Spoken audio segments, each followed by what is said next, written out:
surprised by like the overall usage. I don't use social media much at all anymore. Can we talk about Yik Yak?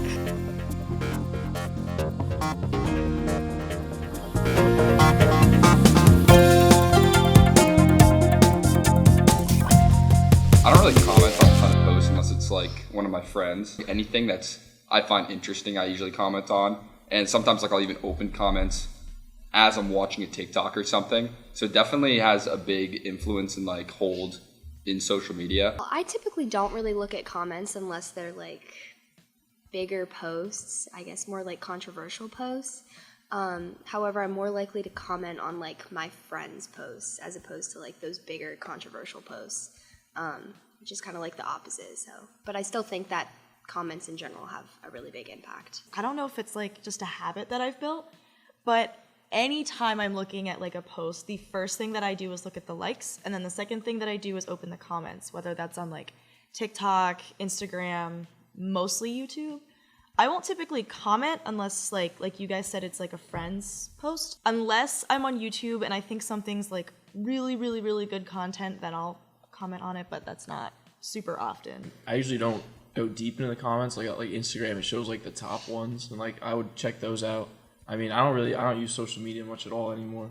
But I mean, I guess they were just like fun to look at, but like I wouldn't judge the posts based off the comments. I'm Dr. Nabeel Siddiqui. I'm an assistant professor of digital media here at Susquehanna University. Everybody kind of adds comments to some degree. There's comments the way that we think about them probably at the bottom half of the internet. As Joseph Riegel would mention, he would say that it's like the bottom half of the internet that nobody really wants to go to. But also there's comments that we use in terms of what other people might broadly consider reviews. And these are really coming from the same culture, comments and reviews and stuff like that. So really everyone does to some degree consume reviews or comments and try to get opinions from other people. And many people write them. I would say the majority of people probably have written some sort of comment, if not on social media, some sort of news media organization. So really everyone at some point really works with comments at this point. Growing up, I feel like it affected my mental health a lot, like body image and like things around that. I wouldn't say now it affects me as much because I was able to like educate myself and realize like the limitations of social media, but definitely like in middle school and high school, it really affected my mental health. And like for a while I focused a lot on social media and the people on social media more than I should have. If somebody doesn't have like a high self-esteem or like low confidence and they see like comments that are kind of like attacking them, that could definitely affect mental health. For guys, it's not. I don't think I've ever heard any guys talk about like, oh, this guy posted this. Like, well, I wish I looked like that. You know what I mean? But like, I feel like with girls, it definitely is a bigger mental health problem. Like, and especially when there's so many like filters and things like that you can be like fake with all that. So it's just dangerous. My name is Linda Burkley. I am currently a lecturer at Susquehanna University, and I focus primarily on public relations and advertising. The impact to young women is far greater than to other demographics. I think that there has been more research done into body shaming of women, the expectation that a woman is supposed to be a certain size, a certain height, have a certain color hair. I think all of those comments lead to, in some cases, mental health issues for young women, young people, young teenagers who are just absolutely addicted to their phones, to their connections, and that's where they get the validation of being okay. That the likes, all of those things that they see are their validation. It's not the validation of walking to a classroom and getting an A or making a good presentation or having a real human friend who you know is a human, as opposed to somebody just going, I like it. When somebody is using social media to validate their existence, that's when the mental health, I think, becomes a problem. Because when the things go away, or when you post something that doesn't get as many likes, or you're not as influential as somebody down the street who's doing something different, I think that's, because a lot of kids don't have other outlets, I think that's when it really starts to impact them. And I think that's what the research is starting to show.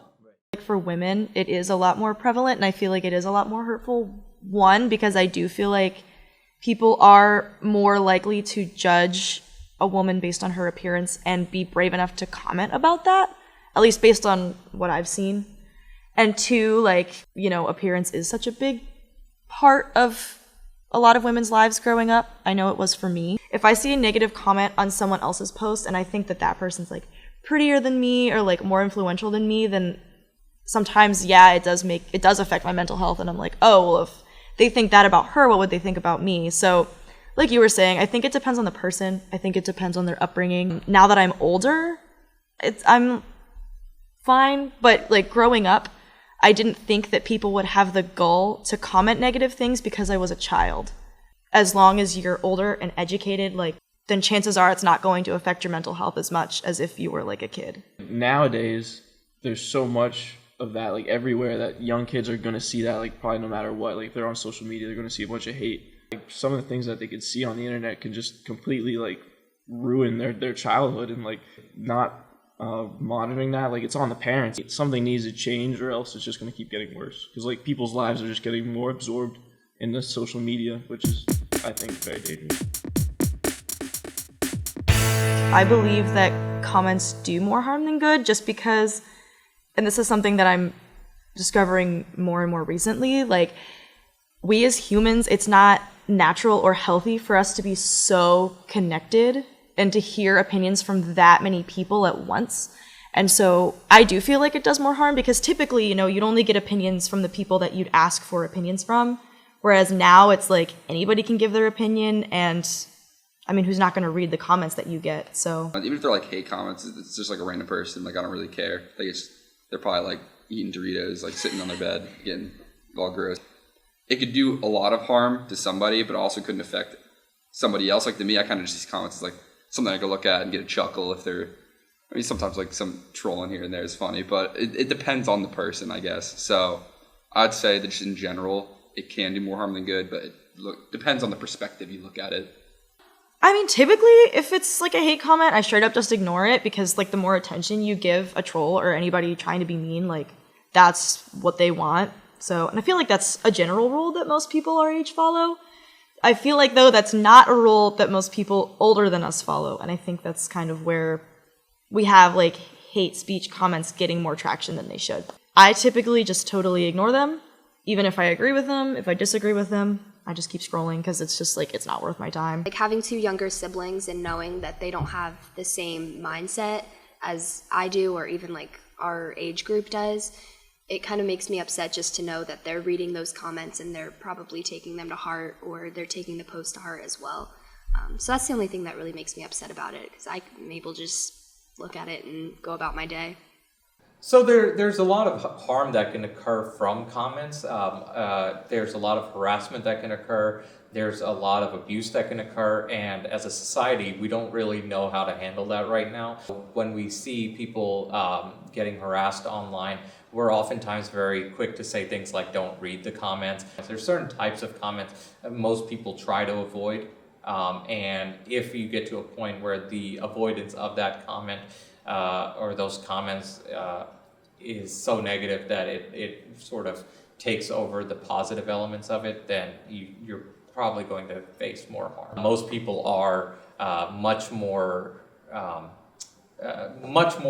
likely to remember the negative comments and kind of deal with those than they are the myriad of positive comments that they might receive.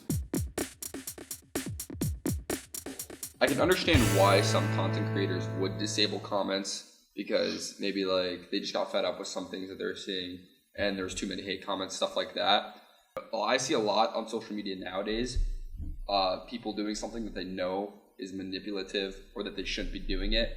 That's when they disable comments, especially if they have younger audiences, because then nobody can call them out in the comments. A lot of my For You page right now is investing stuff, and you'll see they're trying to set up younger people to get more money for themselves through pumping different things and whatnot, and they disable comments so nobody calls them out.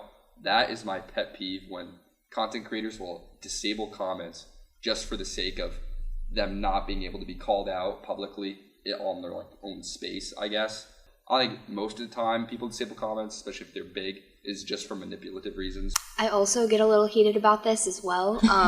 It drives me insane when, like, you can pretty much post anything at any point and says whatever, but, like, restricting certain things because it fits a certain point of view on a platform that's free speech is not right.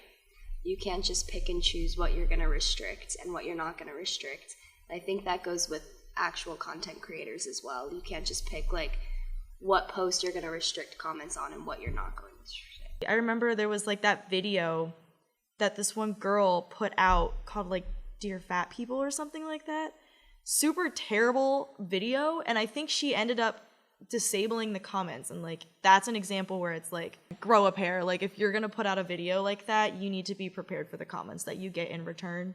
So a lot of this has to do with sort of advertising and how that works. So many companies that have advertising on various news organizations, media sites, whether that's social media or sort of traditional media sites, don't want to see negative comments being a large part of the culture of that site because they find it problematic to advertise with that organization.